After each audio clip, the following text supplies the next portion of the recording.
And finally, new rule 12 years after 9/11, and amidst yet another debate on whether to bomb yet another Muslim country, America must stop asking the question, why do they hate us?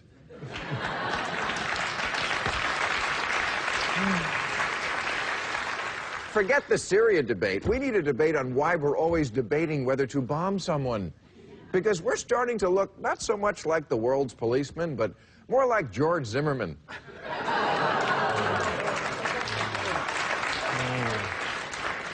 Itching to use force and then pretending it's because we had no choice.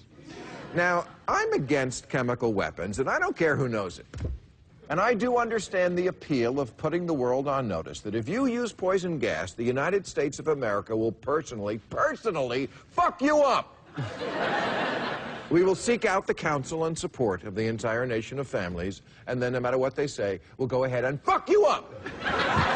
But however valid that argument may be, it is, I believe, outweighed by the fact that we have to stop bombing Muslim countries if we ever want to feel safe from terrorism in our own.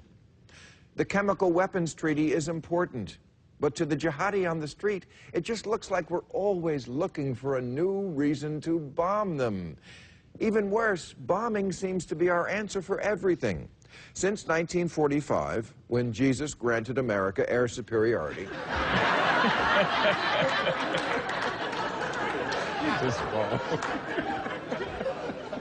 we have bombed Korea, Vietnam, Laos, Cambodia, Lebanon, Grenada, Panama, Iraq, Serbia, Somalia, Bosnia, the Sudan, Afghanistan, Pakistan, Libya, and Yemen. And Yemen only because the 10th one was free. How did we inherit this moral obligation to bring justice to the world via death from above? Are we Zeus? It doesn't make any sense. Our schools are crumbling, and we want to teach everyone else a lesson. And look,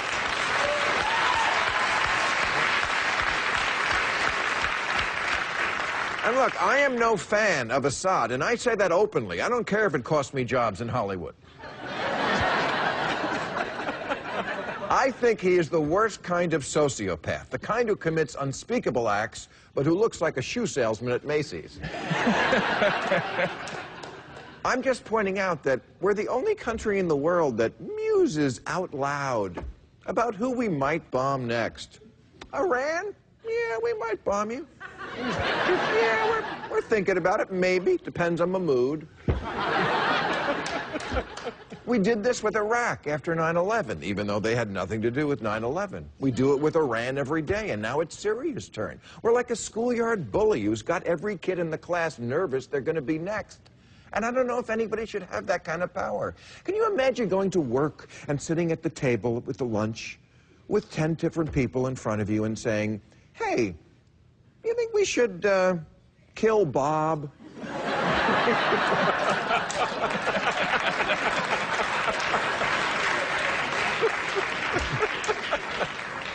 Well, it would send a message to Steve. Who acts like this? People in other countries don't talk like this. Probably because if they did, we'd bomb them. And we're the only nation, as we have seen in this Syrian fiasco, who threatens to drop bombs on you while telling you we don't want to get involved.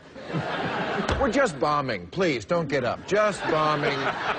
No boots on the ground. No, a little light bombing will be out of your hair in a week. I remember being on the Howard Stern show 12 years ago this week, right after 9/11.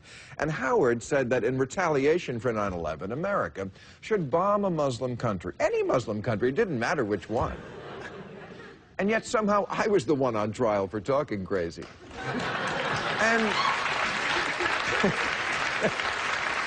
I remember thinking to myself, really, bomb any Muslim country? That's the policy? Just get a map of the Middle East and throw a dart at it?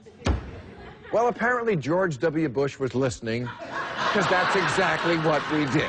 All right, that's our show. I'll be at the Robinson Center Music Hall in Little Rock, Arkansas tomorrow, September 14th. Little Rock. And at Arnoff Center in Cincinnati.